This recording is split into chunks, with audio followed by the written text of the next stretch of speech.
نزہۃ المجالس میں منقول ہے کہ حضور نبی علیہ السلام نے حضرت فاطمۃ الزہرا رضی اللہ تعالی عنہا کو جہیز میں ایک قمیض دی تھی۔ شادی کے کچھ عرصے کے بعد ایک سائل فاطمۃ الزہرا کے دروازے پر آیا اور صدا لگائی، اے نبی کے گھر والوں، میں محتاج ہوں، مجھے کچھ عطا کیا جائے۔ سیدہ فاطمہ نے ارادہ کیا کہ وہ اپنی پرانی قمیض اس کو دے دے۔ پھر خیال آیا کہ اللہ تعالیٰ کا فرمان ہے کہ تم اس وقت تک فلاح نہیں پا سکتے جب تک تم اپنی وہ شے راہ خدا میں نہ دے دو جو تمہیں بہت عزیز ہو۔ بس آپ رضی اللہ تعالیٰ عنہما نے اپنی وہ قمیض جو حضور صلی اللہ علیہ وسلم نے جہیز میں دی تھی نکال کر اس سائل کو دے دی۔ حضرت سیدنا امام حسن رضی اللہ عنہ فرماتے ہیں کہ ایک مرتبہ ہمیں کھانا ایک وقت کے بعد میسر آیا۔ میں، بھائی حسین اور والد حضرت علی مرتضیٰ رضی اللہ تعالی عنہ کھانا کھا چکے تھے اور والدہ ماجدہ سیدنا فاطمہ رضی اللہ عنہما کا کھانا تناول فرمانے لگیں۔ ایک سائل نے دروازے پر آ کر صدا لگائی، اے رسول اللہ کی صاحبزادی، تم پر سلام ہو، میں 2 وقت سے بھوکا ہوں، مجھے کھانا کھلا دو۔ والدہ ماجدہ نے جب اس سائل کی صدا سنی تو آپ رضی اللہ تعالی عنہ نے اپنا کھانا مجھے دیتے ہوئے فرمایا، جاؤ یہ کھانا اس سائل کو دے آؤ۔ میں نے 1 وقت کا کھانا نہیں کھایا جبکہ وہ 2 وقت کا بھوکا ہے۔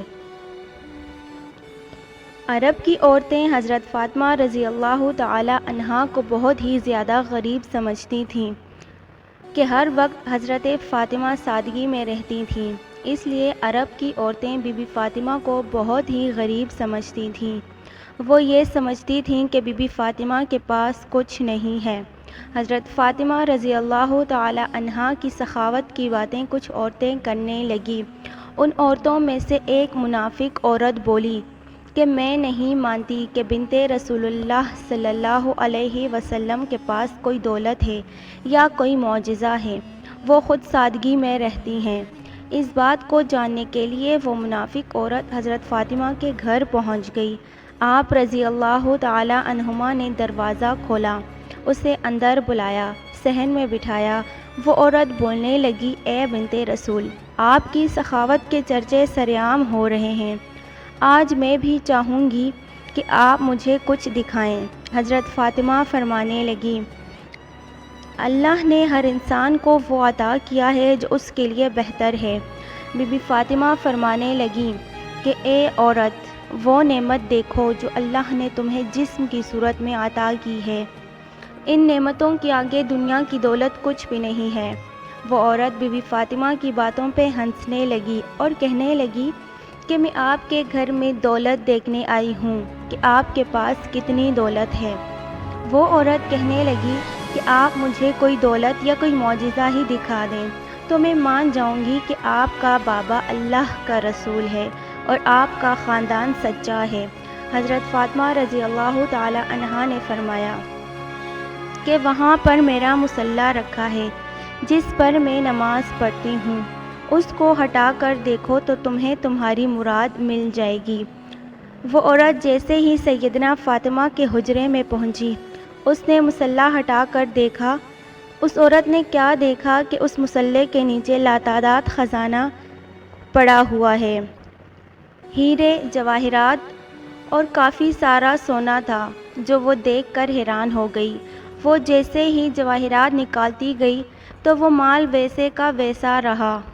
وہ جیسے ہی حضرت فاطمہ کے پاس آئی تو بی بی فاطمہ اس عورت کو مسکرا کر دیکھنے لگی۔ وہ عورت بی بی فاطمہ کو بہت حیرت سے دیکھ رہی تھی اور وہ عورت حضرت فاطمہ سے کہنے لگی کہ آپ کون ہیں؟ آپ تو اتنی سادگی میں رہتی ہیں، آپ کا لباس اتنا سادہ ہے، آپ کے پاس اتنی دولت ہے، میں تو یہ سوچتی تھی کہ آپ کے پاس دنیاوی دولت نہیں ہے، تبھی آپ اتنی سادگی میں رہتی ہیں۔ بی بی فاطمہ رضی اللہ تعالی عنہما فرمانے لگیں کہ اللہ نے دنیا کے تمام خزانے اہل بیت کے قدموں میں رکھ لیے اور اللہ کی مرضی یہ ہے کہ ہم سادگی میں رہیں تاکہ کوئی بھی شخص سادگی اختیار کرنے میں کوئی شرم نہ کرے۔ حضرت فاطمہ فرمانے لگیں کہ اس دنیاوی دولت کا تو آخرت میں سخت حساب دینا ہوگا۔ جیسے ہی اس عورت نے آپ کا اخلاق دیکھا اور معجزہ دیکھا تو وہ آپ کے قدموں میں آ پڑی، اور وہ عورت رو کر کہنے لگی، اے رسول اللہ صلی اللہ علیہ وسلم کی پیاری بیٹی، مجھے معاف کر دیجیے۔ آپ کا بابا اللہ تعالیٰ کا سچا رسول ہے۔ میں اس بات کو تسلیم کرتی ہوں کہ آپ کا گھر اور آپ اللہ کے بہت قریب ہیں۔ آج میں اسلام قبول کرتی ہوں۔ سلام ہو رسول اللہ کی پیاری بیٹی کی سخاوت پر، جس کو کفار بھی دیکھ کر مسلمان ہو جاتے تھے۔ بی بی فاطمہ کے پاس جو کچھ بھی تھا وہ آپ نے اللہ کی راہ میں دے دیا اور اپنے پاس کچھ بھی نہ رکھا۔ بی بی فاطمہ اپنے گھر کے سارے کام اپنے ہاتھوں سے کیا کرتی تھیں، بچوں کی پرورش بھی کرتی تھیں اور گھر میں سارا دن چکی میں آٹا بھی پیسا کرتی تھیں۔ آپ رضی اللہ تعالی عنہا ہر وقت سادگی میں رہتی تھیں۔ ایک عورت حضرت فاطمہ کے پاس آئیں اور کہنے لگیں، اے بنت رسول، میرے 3 سوال ہیں۔ پہلا یہ کہ کوئی ایسا عمل ہے جس سے انسان کے سارے گناہ معاف ہو جائیں؟ دوسرا سوال، اللہ کے نزدیک سب سے افضل گھر کون سا ہے؟ اور تیسرا سوال، انسان اور جنت کے بیچ فاصلہ کتنا ہے؟ یہ بات سن کر بی بی فاطمہ رضی اللہ تعالی عنہا فرمانے لگیں کہ میں نے اپنے ابا حضور صلی اللہ علیہ وسلم سے سنا ہے کہ اپنے والدین کی خدمت کرنا ایک ایسا عمل ہے جو انسان کے گناہوں کو ایسا صاف کرتا ہے جیسے آگ لکڑی کو ختم کر دیتی ہے۔ اور تمہارا دوسرا سوال تھا کہ اللہ کے نزدیک سب سے افضل گھر کون سا ہے؟ جس گھر میں عورتوں کا پردہ جتنا افضل ہوگا، اللہ کے نزدیک اس گھر کا مقام بھی اتنا ہی افضل ہو جائے گا۔ میں نے اپنے ابا جان سے سنا ہے کہ جیسے جواہرات کے لیے صندوق ضروری ہے، ویسے ہی عورتوں کے لیے پردہ ضروری ہے۔ اور تمہارا تیسرا سوال، انسان اور جنت کے بیچ کتنا فاصلہ ہے؟ میں نے اپنے ابا سے سنا ہے کہ انسان اور جنت کے بیچ 1 قدم کا فاصلہ ہے۔ وہ عورت کہنے لگی کہ اے بنت رسول صلی اللہ علیہ وسلم کہ یہ کیسے ممکن ہے؟